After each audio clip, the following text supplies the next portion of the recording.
This is Women's Leadership Success, episode number 113, part 2 of a special show on LinkedIn profile optimization.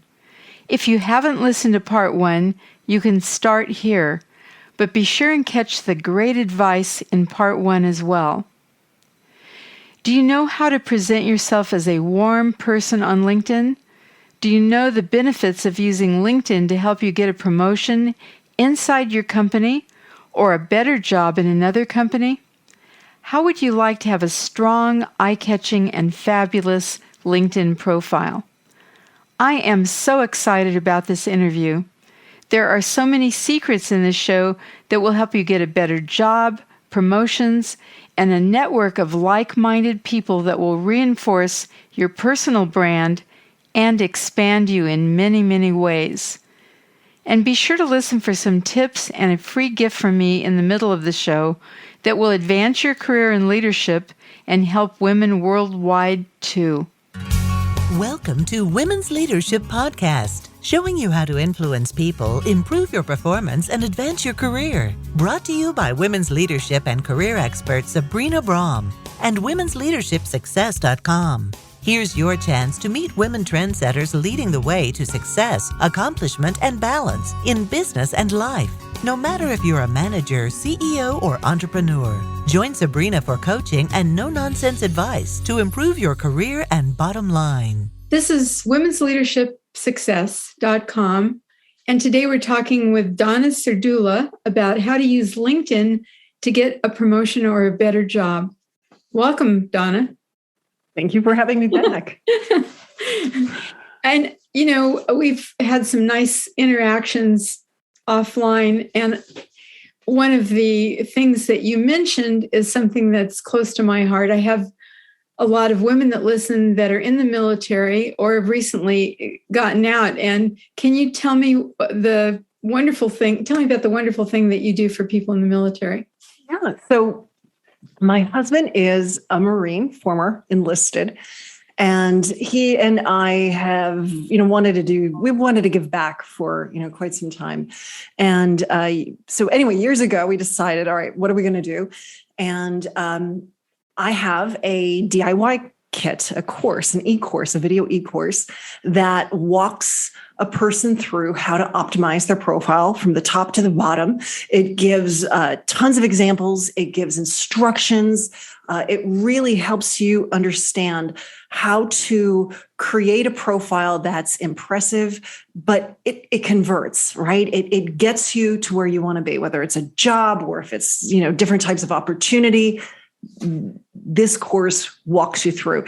And, of course, clearly we also write LinkedIn profiles for people, but not everyone can afford that. So this is a great in-between step to do it yourself. So anyway, with the military, I give it away free to anyone who is a veteran, anyone who is active duty, or if they're active duty or their spouse as well. So it's free of charge. I normally charge $100 for it, but to anyone who is a veteran or active duty or their spouse, free.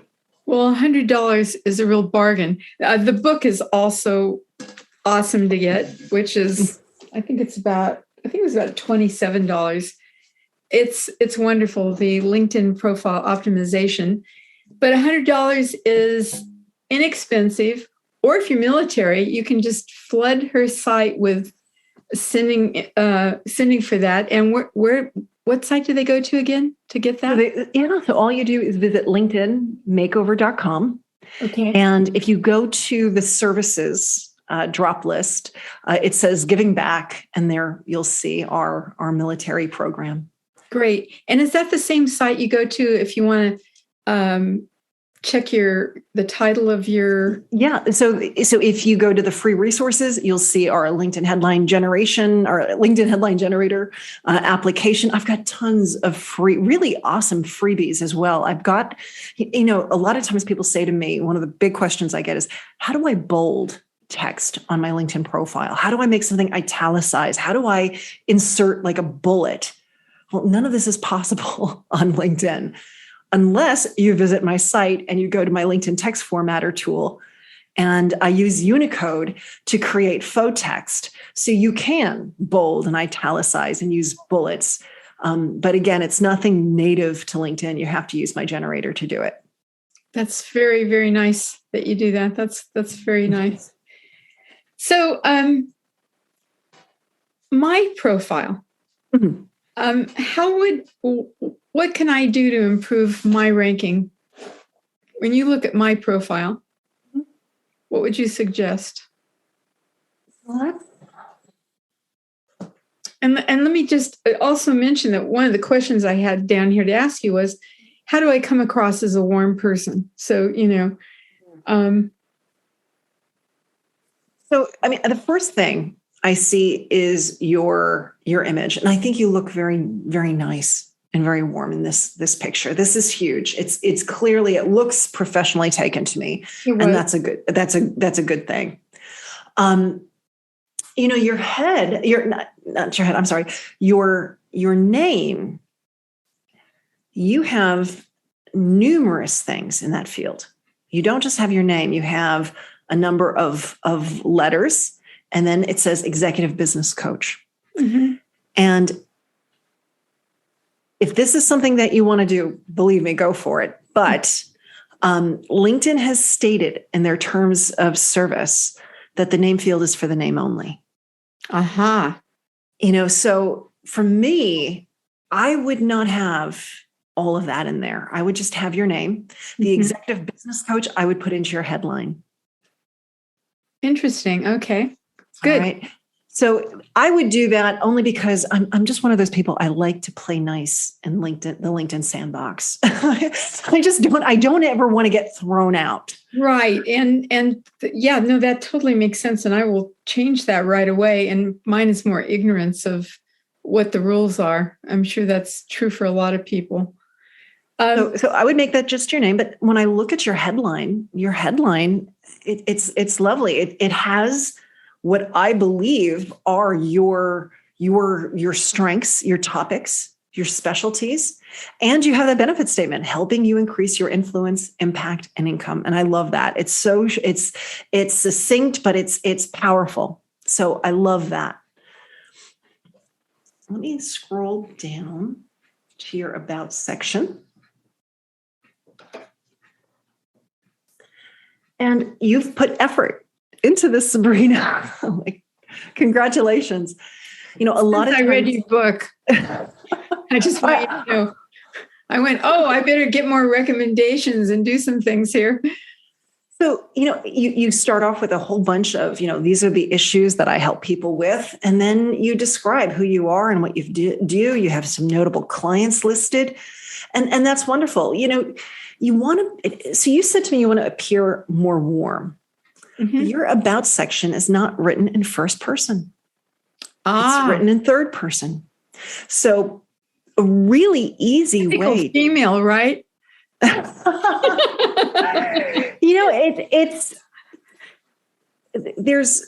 There's a couple different ways of writing an about section, right? Most people will tell you, and I'm a huge proponent, first person. Own it. Say I. Everyone knows that it's you. They know that you log in. So just, take that ownership.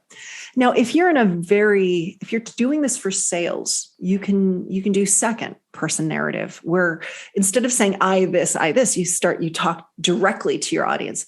Do you feel that you're not getting ahead in life? Wouldn't you love to feel that sense of, and so you're using the you rather than the I. I is first, you is second. Mm-hmm. So you may find that you, going with the you is a little bit more authentic. Then there's third person. And that's what yours is. It's like telling this story. It's, there's, I love coffee, first person, you love coffee, second person, she loves coffee. That's right, third person. Right. That's where there's the distance and a little bit more of that. It's just a little bit not as personable. But with that said, I'm sure that there's some people who are watching who have done amazing things. Are hugely successful, and they want to seem a little distant. They want to have that executive presence, which yes, nowadays we're trying to talk more about that caring, loving, executive, but that's still hard for a lot of us to really accept. We like that little bit more of that distant leader. And in that situation, you got to do third person. Right. Yeah, I think I'm going to move to first person. I that's more me than the third person. Well, thank you for that. That is very, very helpful. Also, the other thing that helped me, I had a lot of recommendations up, but I had never thought to say I would help write it for the person. And what I found was I got responses a lot quicker. It's not that it turned out the way I said it, but I just pointed out some things that we had done together. And people were so grateful for that. Yeah, that's a tip that I give in my book. I have often stated it, and it blows people's minds. It's just one of those things where people are oftentimes really shocked by it. But with LinkedIn, there's a recommendation section. It's been there for a very long time. And it's where you can give recommendations and you can ask to receive recommendations. And to me, I really have always felt that the recommendation section is so powerful. More people should use it than they do. But the real tip is don't just ask for a recommendation. When you ask for the recommendation, either write the recommendation for the person or give them an outline of what you want them to cover. Because most people do not have the aptitude to write themselves. Writing is hard for a lot of people. Most people, they think about their own lives, their own trials and tribulations. They're not really focused. So that when you say, "Can you write me a recommendation?" They're like, "You're a good person." I don't know. Right. And I've gotten some like that.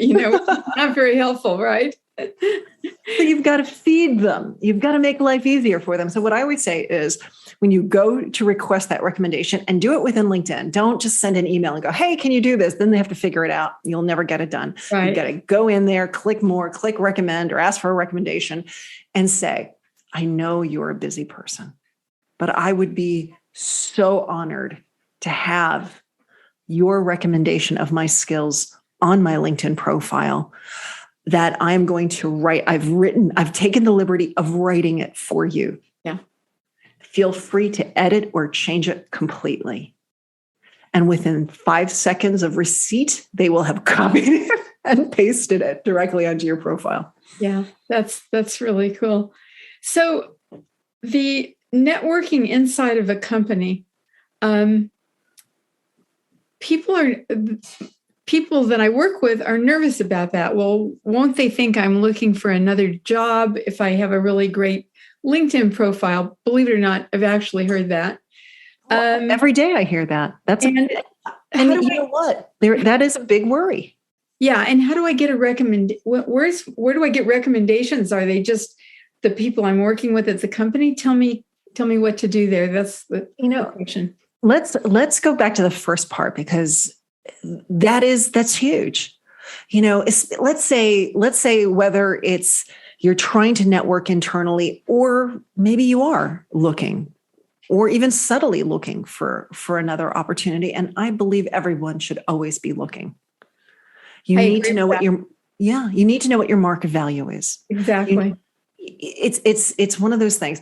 So what you want to do is when you write the profile or have it written for yourself, don't think of it as a job search profile. Remember, I don't want you copying and pasting a resume. That looks desperate.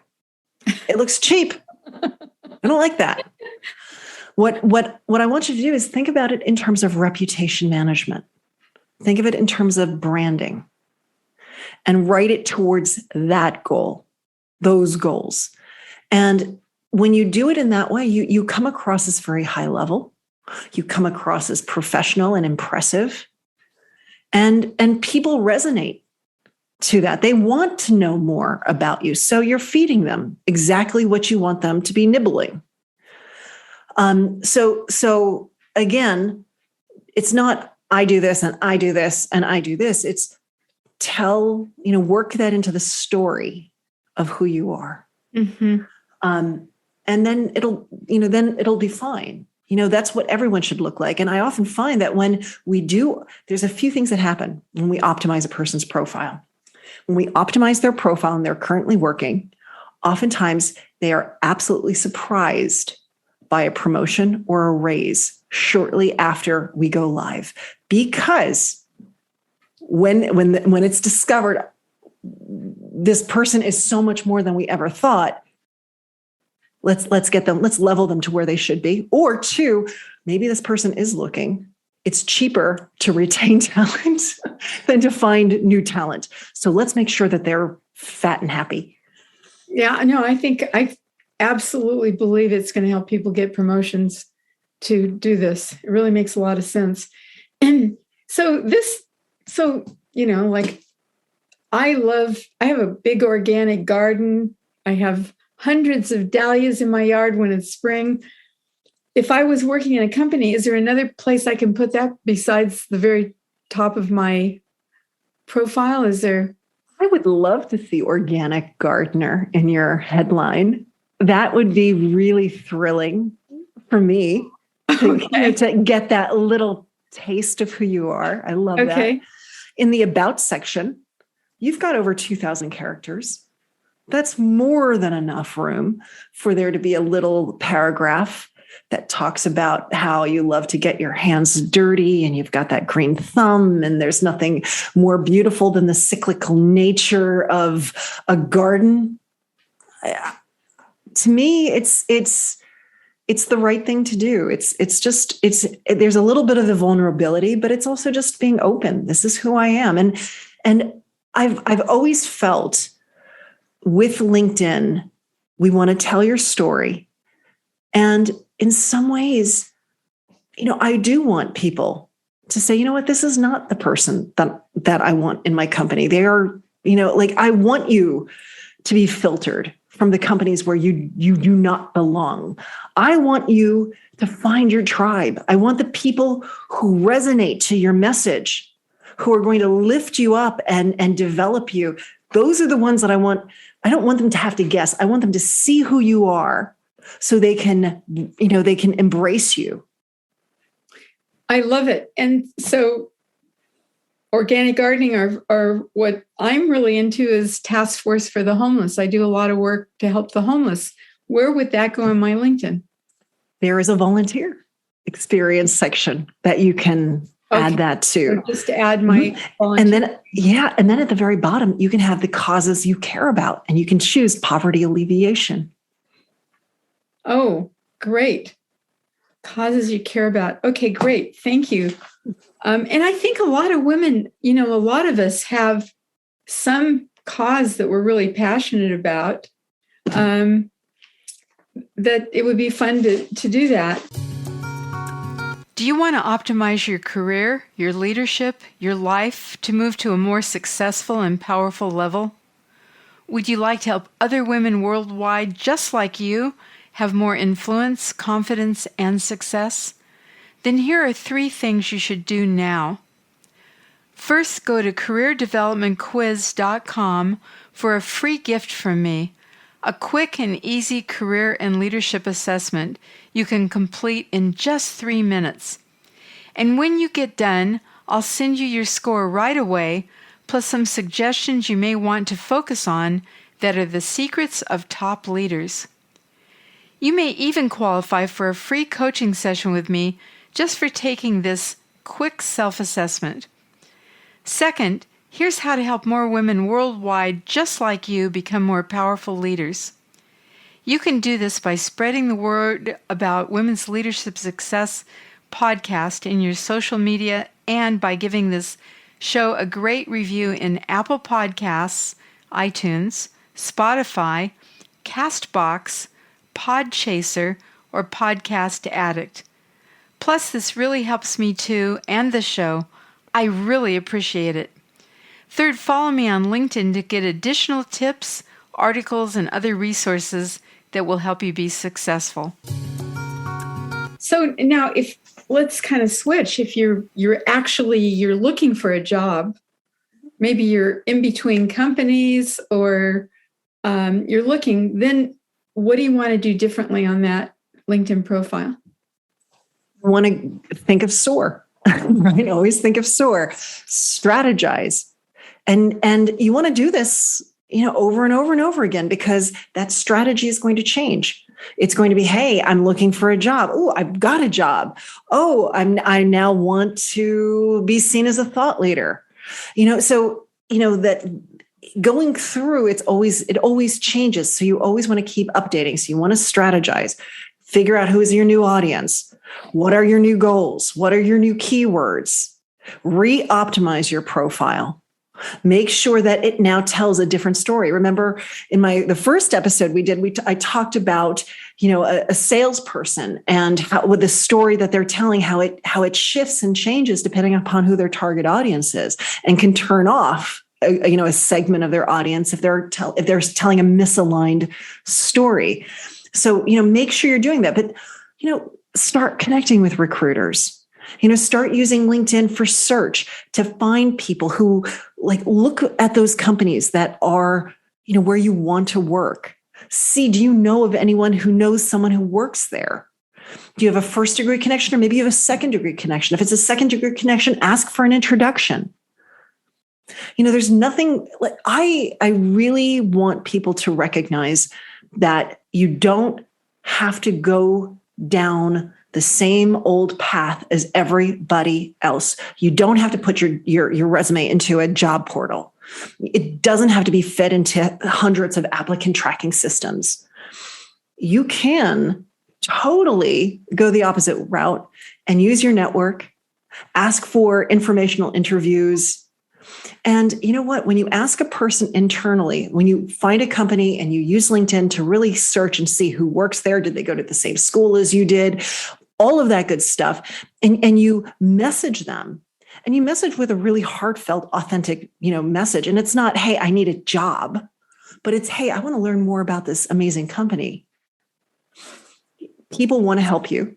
And a lot of times that internal person, if they have that resume and they're the one that takes it to the hiring manager and you're hired, oftentimes they get a kickback. That's the money that they would have been paying a recruiter. So they're going to take that money. They're going to reward the person who brought you in. Oh, that's such great advice. It is so great.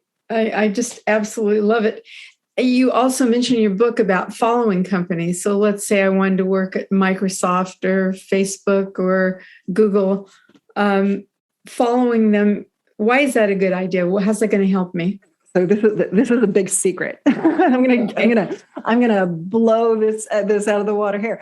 So what most people don't realize is when a recruiter or a hiring manager, for that matter, might be using the recruiter version of LinkedIn, they'll go in and they'll type in all of these keywords and they'll say how many years of experience and what the job title was, all that good stuff. And then they hit search and they get this list that could be thousands of pages in length. But they can go into the section where it says, show me only those people who follow our company page. Wow. And they click it. And suddenly that list of 10,000 names becomes far, far smaller. Wow. And these are the people who've already shown interest in the company. So if you want to get on that short list, follow the company. Wow. That definitely is definitely an incredible idea. Really, really good. And one of my listeners, so she works at a company, but she would like another job. So she's on that thing of she can't look like she's totally looking. And she asked me to ask you these questions. One is, how much does my experience count on my LinkedIn profile? In other words, if I say I have a lot or a little bit, does that make any difference? It makes a difference in terms of, that position that she's going for. And some positions require that level of experience. You want to make sure that you are aligned to the positions that you're going to be applying for or hope to be considered for. For me, I really do love to see a full trajectory. I love to see a person who is high up in their career, high up in a corporation, and I could see that they started off in the mailroom, and I could see each step of them plodding through, and that shape and that arc of their career. To me, there's nothing more transparent or authentic or real about that. And I also think it educates people as to, what you need to be doing to have a similar type of career path. So does the length of experience matter? Yeah, it would, but it matters on the resume. It just matters because of what you're applying for. But with that said, let's say you have a long experience, a long trajectory, absolutely put it in there, showcase it, own it, but also incorporate your relevance and your energy and your enthusiasm. Right. And that, the hobbies or the things you're interested in, I'm thinking of people like one woman that I worked with. She had been the president of one of the largest school boards in the United States. So, this was like gigantor school board. And she'd done that for 12 years. That was so much more, she had so much more talent for leading that organization than what her job title said. So, yeah, all of that type of thing really helps. What about following? We're just about done. I really appreciate you taking all this time with me. My pleasure. My audience. What about, why do I want to follow people? What is, I know because I have a lot of people I admire, but what's the advantage to me of following people? Following a person or an influencer, on LinkedIn, you are subscribing to their activity, their posts.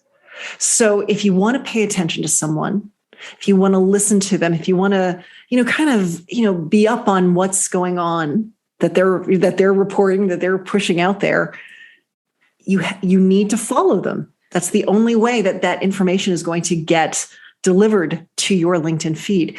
Now, there is a new feature on LinkedIn. And once you either follow a person or you connect with a person, maybe you have this huge, huge network, thousands of people. And so it's really hard to pay attention to that one person that you really want to pay attention to because it's this flood of information.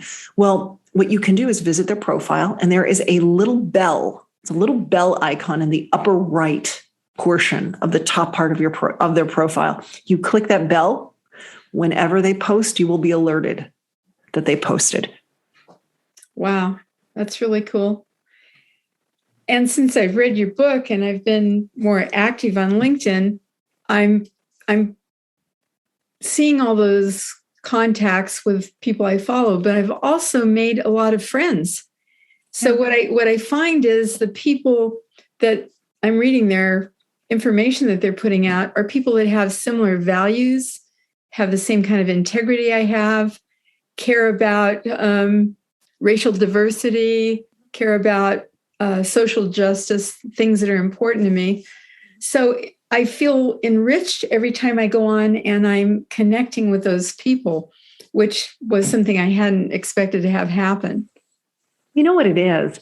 And I really do think it's the events of 2020 and the work from home, the virtual workforce that has really shifted how people look at LinkedIn and how people communicate on LinkedIn. It's for some people, it's their way of networking. It's their way of staying on top of what's going on because they haven't been able to go to the networking events. They haven't been able to go to the conferences. They're not going in to their office and standing by the water cooler. And so LinkedIn has become that substitute. But, as we've worked from home and we've gotten into that, we turn on Zoom and suddenly, hey, you're in my kitchen, you're in my bedroom, you're in my home office. It's like, welcome. Suddenly, because of that, we do feel a little bit more open to discuss things that are, I don't want to say of a personal nature, but a more personal nature. With LinkedIn for a long time, it was just career. It was just professional. You couldn't even give an inkling that you had a sense of humor. But it's changed. When you look at LinkedIn and you scroll through that feed, you are seeing people. Now, I'm not talking. I do think there is an aspect of the feed. It depends on how many people you're networked with. But there are some people who are being overly vulnerable, overly intimate. And I would say I don't really feel that LinkedIn is right for that. But for those who are being authentic, who are being real, who are being personable, who are being human, I say, let's do it. That's great. What about doing like little short vignettes, videos? I noticed you do them because now I'm getting your stuff all the time. What do you think about doing that? Is that a good idea? Is that something that helps? As of this very moment, and this can change depending upon if you're listening to this podcast, a week or 2 years from now. But polls perform very well in the LinkedIn algorithm within the LinkedIn feed. So if you want a lot of eyeballs very quickly, I find polls perform very, very well. Posts perform well, especially if you can get a person to click the show more. So write more than just a couple characters, go into a second or third paragraph. So LinkedIn collapses it. And as soon as a person hits show more, that conveys to LinkedIn, oh, this is interesting. There's relevance. We need to show more people. There was like they dwelled a little bit. There was like some dwell time on it. And that's a good thing. So if you can come up with a post that makes a person want to read more, hit the show more, you're going to find that you get more hits. Pictures, absolutely. They say multiple pictures, in fact, so more than just one, that performs well. Videos don't perform as well as they used to. At one time, you recorded a video and, oh my goodness gracious, everybody was being alerted and seeing it. Videos perform a little less, but with that said, there's nothing more powerful than a person seeing you, hearing you, watching you. So you may have to, there's a bit of a trade-off in terms of the sheer amount of people, but there's a lot of influence that's conveyed. Beautiful. So we're just about done. Is there anything that we haven't covered that you want the audience to know about? I mean, I say that humbly because I know we could go on for 5 or 6 hours and not cover everything. But in terms of right now on this show, I think, Sabrina, the most important thing is use LinkedIn, adopt it. It will help you. It will help you build a network. It will help you develop yourself. It will allow you to learn and understand people better. But it's also this fabulous place for you to cement your brand and not cement it where it never changes, but where it can grow and shift and change with you. And don't look at this and go, oh, I don't have time. Don't look at it and say, I don't want to do this. Really sit down and invest that time and allow yourself to feel a little uncomfortable as you develop that story. It will help you. It will help you. And it will get you to where you want to be in your career. Beautiful. If somebody would like some help with their LinkedIn or would like to get more information, how would they contact you? Sure. All they need to do is visit my website, linkedinmakeover.com. They can also check me out on LinkedIn. They can just type in my name, Donna Serdula. And we're here to help. Everything that I have, I put everything out there on LinkedIn and on my website. It's very transparent. I show our services. I show my team. Everything is there for you. So I want everyone to feel very comfortable. Thank you so much, Donna. This has been a real delight talking to you today. Well, thank you so much for having me. Thanks for listening today. I really appreciate you sharing this podcast in social media and giving me a review in your favorite podcast platform. Also, be sure to follow me on LinkedIn to get even more free tips to help you succeed. And don't forget, if you're ready to take your leadership, your team, or even your whole company to a new level of engagement, success, and profits, and you need a top expert with decades of coaching, consulting, and training experience, I'm your best choice. Contact me today via messaging in LinkedIn, womensleadershipsuccess.com, or sabrinabraham.com. Thanks for listening. Thank you for joining your host, Sabrina Braham, on another Women's Leadership Podcast. If you have questions or comments, you can email her at sabrina@sabrinabraham.com. Since 1989, Sabrina and her team have helped hundreds of women managers, business leaders, and entrepreneurs with valuable trainings, articles, books, and executive coaching. For additional tips, interviews, and free access to Great Leaders Today mini course, visit www.womensleadershipsuccess.com.